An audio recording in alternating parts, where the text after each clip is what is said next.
Okay, I think we should all be back in the main room.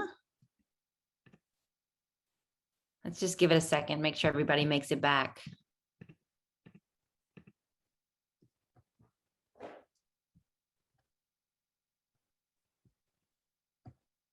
Okay, welcome back, everybody. Derek, would you like to report back on breakout room number 1? Well, I will try to, but there was so much conversation. I'm scared I'm going to blow it. There was so much input I couldn't write fast enough. I'm glad these things are recorded sessions. So we got a lot of good input, and a lot of it was woven together. I could tell a lot of the folks in our session had thought about how the lighting works with the furnishing, works with the landscaping, how it all works in the mix, which is really good to hear. And a number of folks, of course, bringing to the table that it gets down to costs. If there's only so many local dollars to be spent in the end, then at some point we can't afford maybe every bench, tree, bike lane, and other feature we want, and that partly would dictate how they would vote. Nonetheless, we proceeded through. We got some good input on lighting, which I might oversimplify to say they didn't like any of them a whole lot. So at this point, we might even be better off with the LUS standards. I think a little too futuristic maybe on some of the fixtures is what we are hearing. Like I said, we'll do a written summary and then there's a verbal summary, and we'll make sure to digest that. But a little bit of a hint that we had to go back to the drawing board and pick out better lighting, perhaps. But lots of talk about safety in regards to lighting, especially under the structure.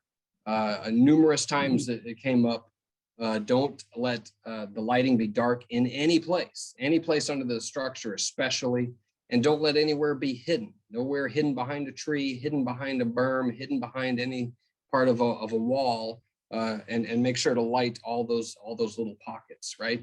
That safety is the aesthetic almost, was something sort of expressed. Got to visit City Park at night. I think it was Gabe pointed out how wonderful City Park is lit. So I'll be there next week, and I'll make a point to come back out there at nighttime and taking a look around. Then we talked about understructure uses a bit.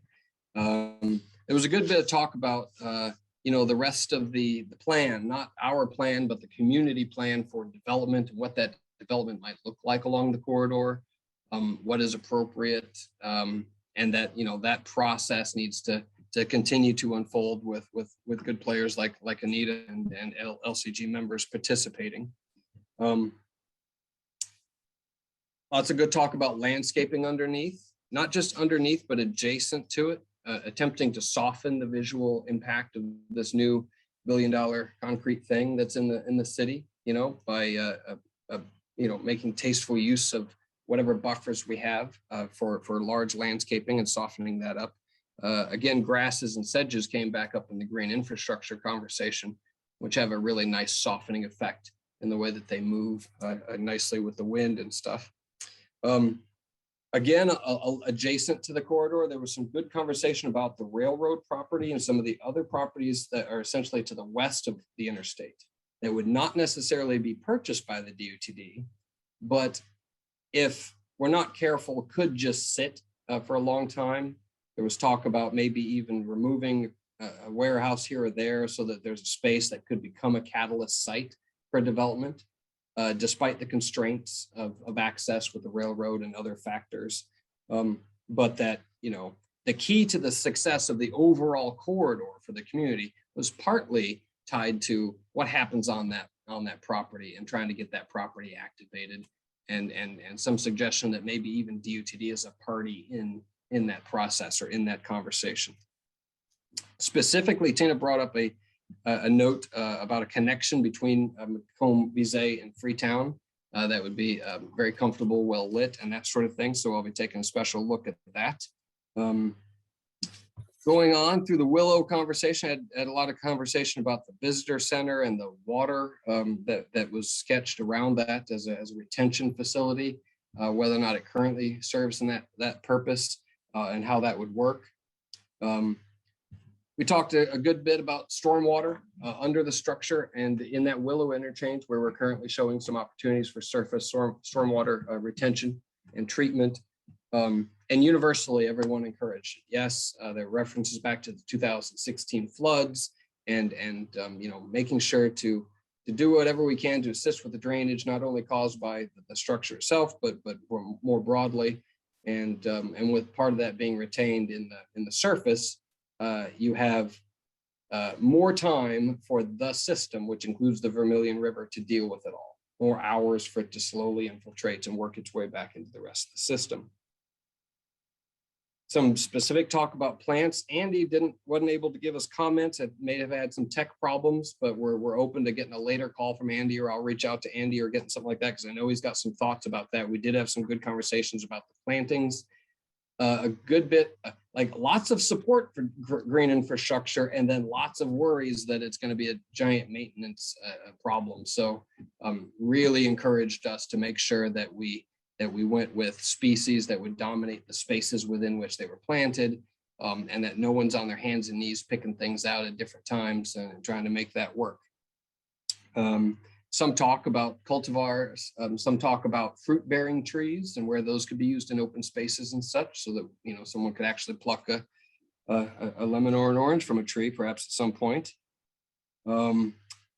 Reinforcing the native use of native species. When it came to the street treatments, lots of talk about safety there again. And at roundabouts, we had a rendering on the screen that was just showing a stop controlled intersection near a roundabout, but questions like, what happens at the roundabout? What's that look like? How do we protect that? Encouragement for flashing beacons. A lot of folks expressing concern that even though the roundabout is slowing traffic, there's no gap for the pedestrians. And so what helps facilitate that pedestrian safety? Lights coming up there as well.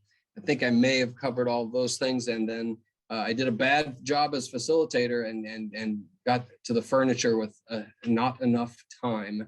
And so we got 1 vote for warm, 1 vote for graceful, and it pulled us back into the room before I could hear from Tom or from Tina. So they might want to still add their vote on the furniture. Okay, thank you, Derek. Jeff, Josh, do you want to give update on breakout room number 2?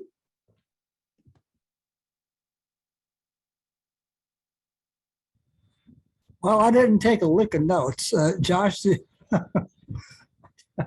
maybe we'll tag team this one. I'll talk about, I'll report when Josh was talking, and Josh can report when I was talking.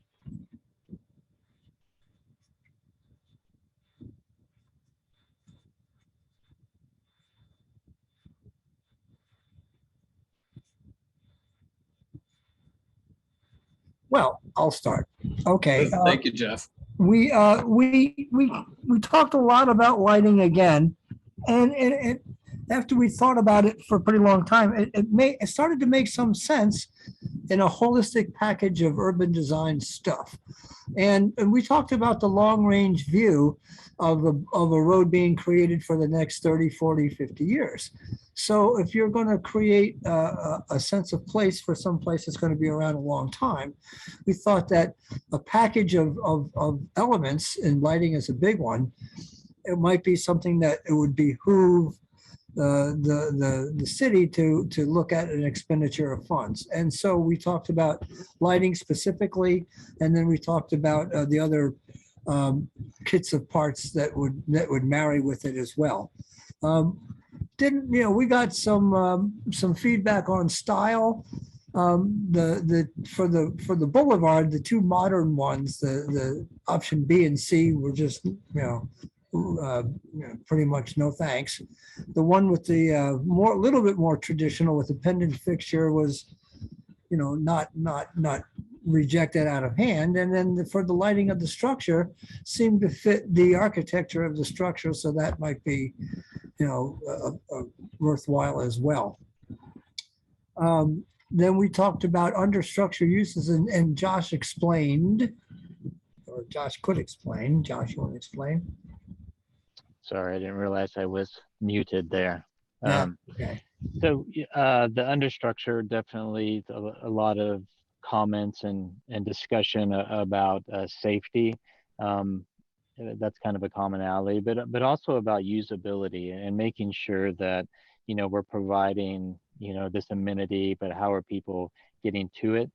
Making sure that we're providing those connections and those opportunities that are safe, but provide, the good number of connection points where people can access the understructure and utilize the trail.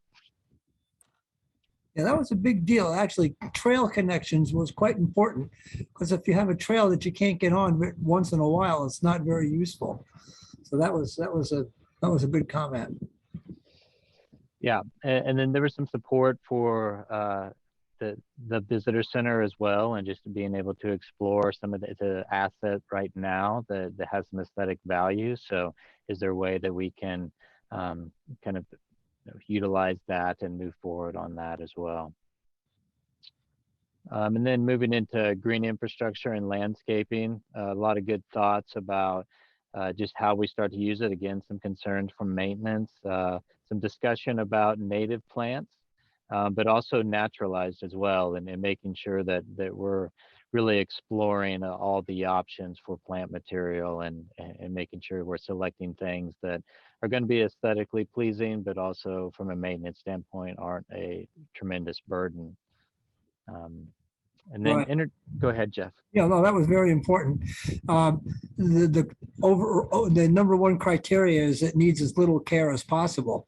And then number 1.5 would be, is it native? And then one of the interesting things that the intersection treatment that was brought up was just the opportunity for the stamped concrete to not be your traditional, brick pattern, but can we start to look at ways of individualizing and personalizing and placemaking in those opportunities as well. So whether it be patterns, neighborhood identification, but just a great thought about, using everything that we have at our disposal to really make this a special place. Yeah, it was a cultural and neighborhood identity. No, it went back to a combined holistic sum of aggregate of all the things that we've been talking about these last few meetings. Is if it all works together, you've created something that's quite different than any other place in town, which is sort of the point here. And then the kit of parts, there was kind of support for all of them moving forward. Just good discussion about the warm and utilitarian being a little more friendly to seats. But there was a support for all of those and understanding about how all of those can kind of have a place moving forward. Yeah. Once we realize that there are woods that don't rot, that made wood float to the top. Again with the joke. I can't stand it. Okay. And that's it. Okay. Thank you, Jeff. Thank you, Josh.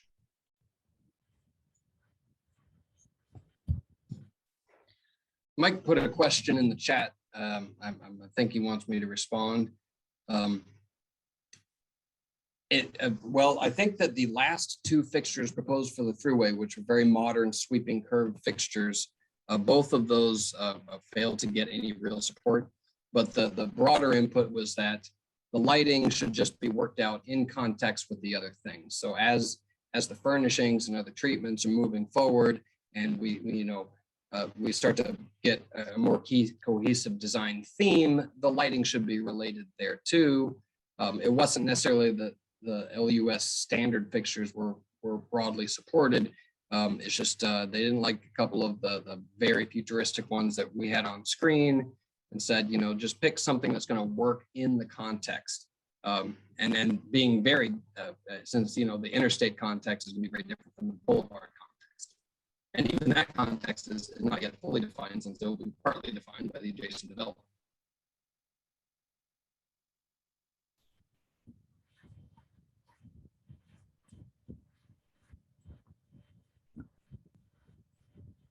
Okay. I think we're ready to move to our next section. For closure.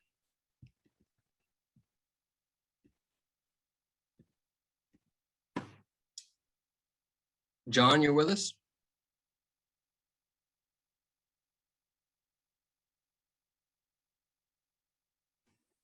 I am. Can you hear me?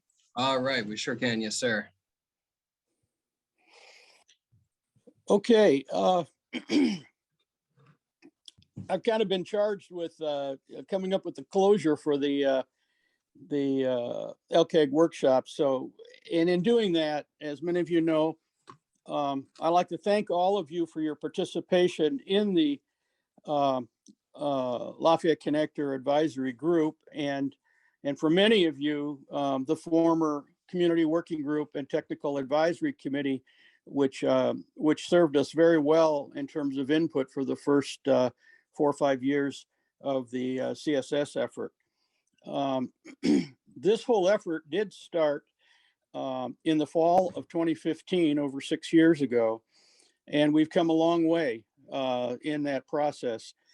After the first 90 days in the process in 2015, it became very obvious that the community did not like the location nor a lot of the design character of the connector that was proposed in the original EIS and in the ROD. And so we heard you loud and clear.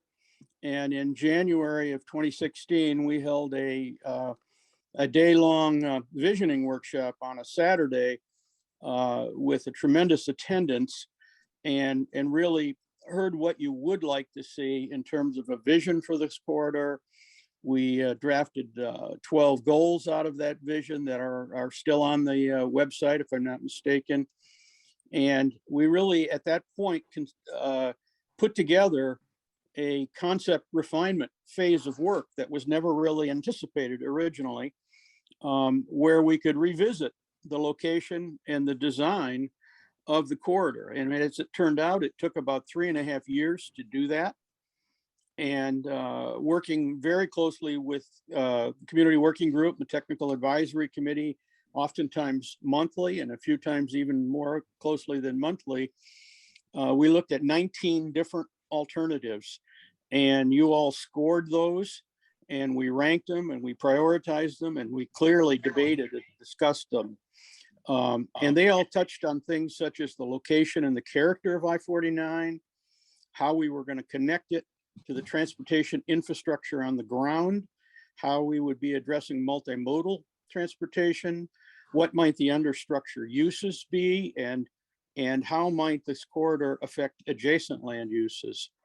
It was quite an intensive effort. It was a 3-tiered process where we started out with broad, many alternatives, 19 plus, and broad criteria. And then as we moved down the funnel, you might envision, we got more specific in terms of criteria and less alternatives till we ended up with a general kind of consensus direction. In that process, in addition to the Community Working Group and the Technical Advisory Committee, I'd like to give a couple of shout outs to 2 other initiatives that were very important and ran parallel and provided input to us all along. Tom Salmons and the ULL School of Architecture and Design, and particularly the Community Design Workshop, had a class team assigned every step of the way during that 3-4 year process. And they were constantly looking at opportunities, what ifs, in terms of the corridor character, corridor location, understructure uses, redevelopment, and how the corridor might stimulate neighborhood revitalization. And they did a great job, and their work was constantly displayed for review and input by the community members, the CWG and the TAC, and obviously our elected and appointed public officials.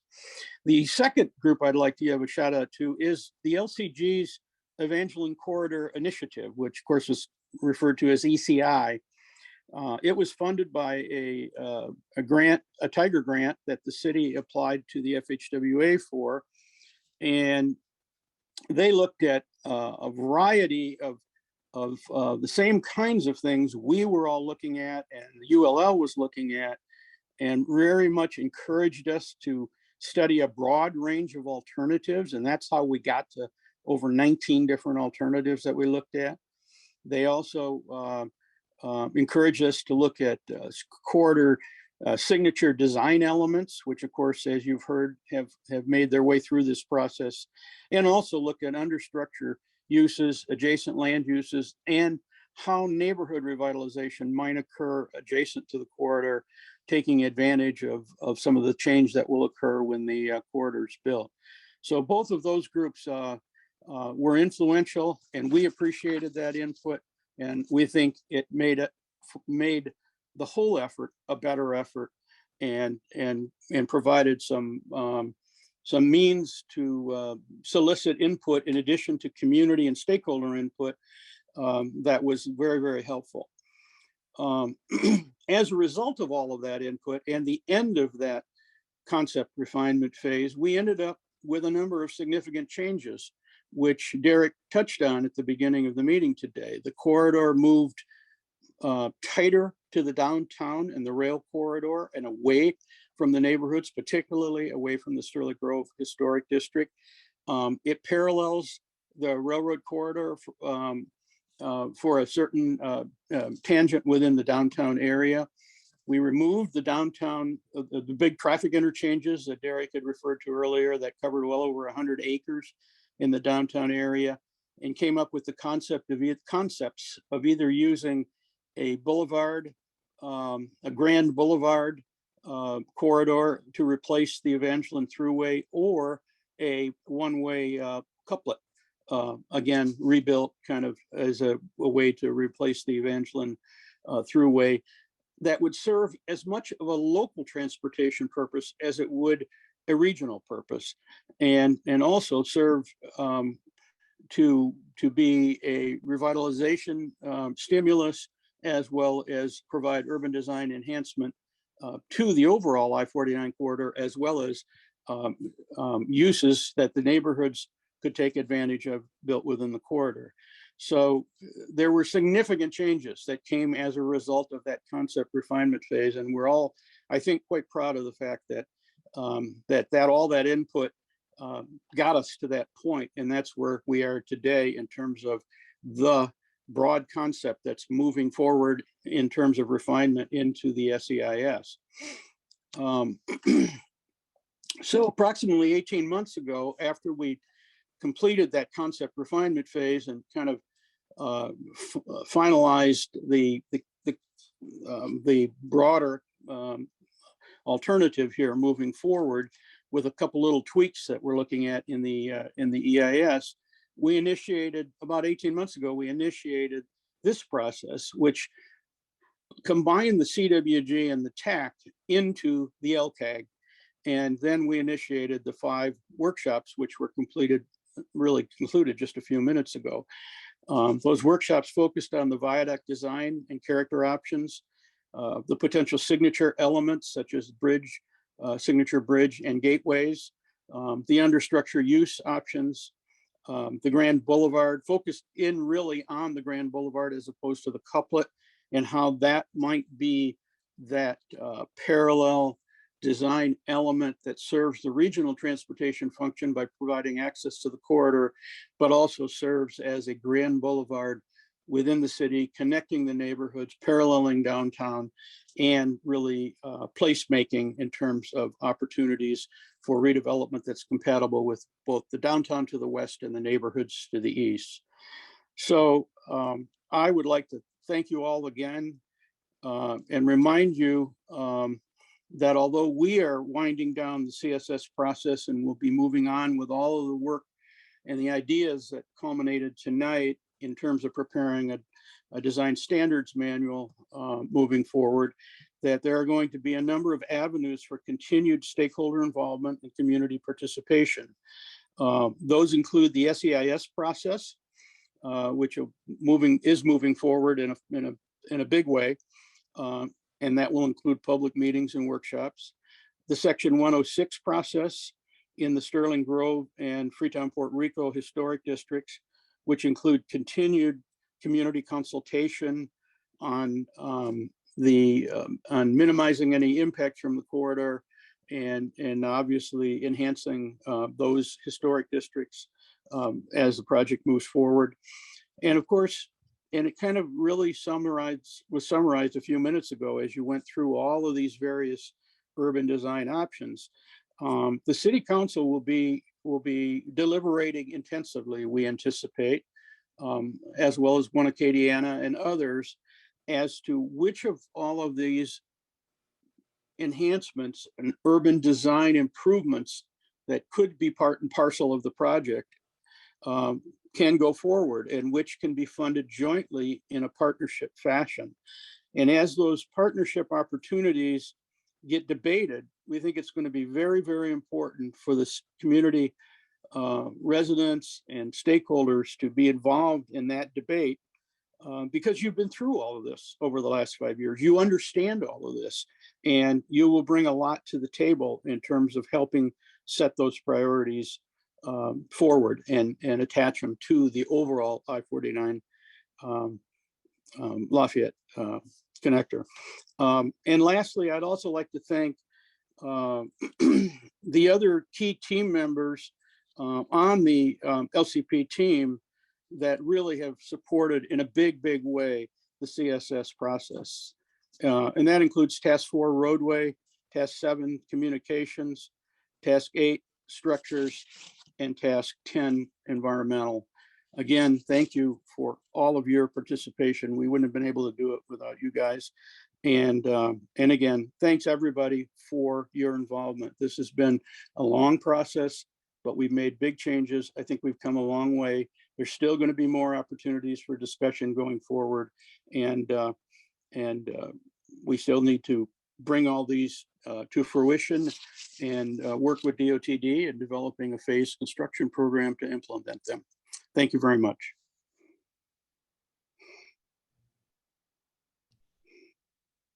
Okay, thank you, John. I think we're done. I don't know if Tim's still on, if he wants to say any last parting words. Nope, maybe not. Okay, well, thank y'all for joining us tonight. We'll have the recordings on the website tomorrow morning, and y'all have a good night. Thank y'all so much. Bye-bye. Thank you, Bree. Thanks very much.